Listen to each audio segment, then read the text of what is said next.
బాపట్ల జిల్లా వాసులకు ఒక శుభవార్త. సూర్యలంక బీచ్ ఫ్రంట్ డెవలప్మెంట్ ప్రాజెక్టుకు కేంద్ర ప్రభుత్వం గ్రీన్ సిగ్నల్ ఇచ్చింది.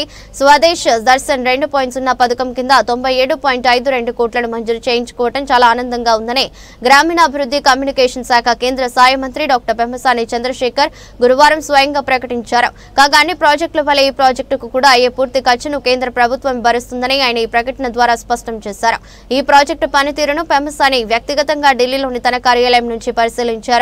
జనవరి నుంచి ప్రారంభమైన ఈ ప్రాజెక్టు పరిశీలనలో భాగంగా ఫిబ్రవరిలో కేంద్ర పర్యాటక శాఖ మంత్రి గజేంద్ర సింగ్ షేకావత్ గారికి తొలిసారి లేఖ రాసిన పెమ్మసాని పలుమార్లు ఆయనను వ్యక్తిగతంగా కలిసి సమగ్ర వివరాలను, స్థానిక సమస్యలను తెలిపారు.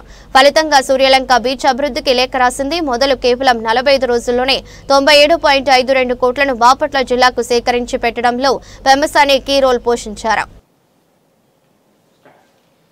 ఈరోజు బాపట్ల పార్లమెంటు ప్రజలకు ఒక శుభవార్త. ఎందుకంటే సూర్యలంక ప్రాజెక్ట్ని దాదాపుగా 98 కోట్ల రూపాయలతోటి స్వదేశీ దర్శన్ 2.0 స్కీమ్ కింద ఈరోజు సెంట్రల్ గవర్నమెంట్ అప్రూవ్ చేసింది. ఈ స్కీమ్ కూడా 100% సెంట్రల్ గవర్నమెంట్ ఫండ్స్, ₹1 కూడా స్టేట్ మీద భారం పడదు. ఈ ప్రాజెక్టు రావటానికి 60 ప్రాజెక్టులు సెంట్రల్ గవర్నమెంట్ ఎవాల్యుయేట్ చేసి ఇందులో ఒరిజినల్గా 6 ప్రాజెక్ట్సే తీసుకోదలుచుకున్నారు 600 కోట్ల రూపాయలతోటి. అయితే మన స్టేట్ నుంచి వచ్చినటువంటి రిక్వెస్ట్లు కానీ అదేవిధంగా పక్క రాష్ట్రాల నుంచి వచ్చిన రిక్వెస్ట్ల దృష్ట్యా 600 కోట్ల బడ్జెట్ని 1000 కోట్లకు పెంచి ఒక 14 ప్రాజెక్టులను టోటల్ అప్రూవ్ చేశారు. ఏదేమైనప్పటికీ ఈ ప్రాజెక్ట్ అనేది శ్రీ నారా చంద్రబాబు నాయుడు గారు తీర ప్రాంతాలను అభివృద్ధి చేయాలనేటువంటి ఒక సంకల్పంలో భాగం. దీనికి ఈ ప్రాజెక్టుకి ఒక అద్భుతమైన డిపిఆర్ తయారు చేసినటువంటి మన కందుల దుర్గేష్ గారి టీం, అమ్రాపాలి గారు కానీ అదేవిధంగా టూరిజం డిపార్ట్మెంట్ వాళ్ళు కానీ చక్కగా ప్రజెంట్ చేశారు. సో దాన్ని తీసుకొని సిస్టమేటిక్గా అప్రోచ్ అయ్యి ఈరోజు ఒక మంచి ప్రాజెక్టుని తీసుకొచ్చాం.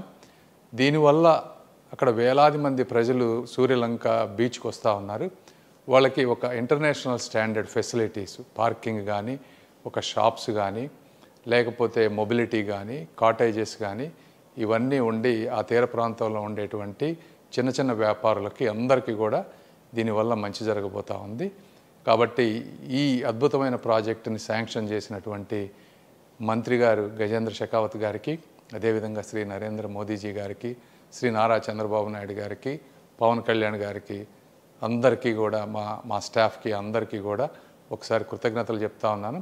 అదేవిధంగా ఆ ప్రాంతం ఎంపీ అయినటువంటి శ్రీ కృష్ణప్రసాద్ గారు కూడా దీని గురించి ఫాలో అప్ చేస్తూ ఉన్నాను. వారికి కూడా ప్రత్యేకంగా ధన్యవాదాలు చెప్తా ఉన్నాం. Thank you.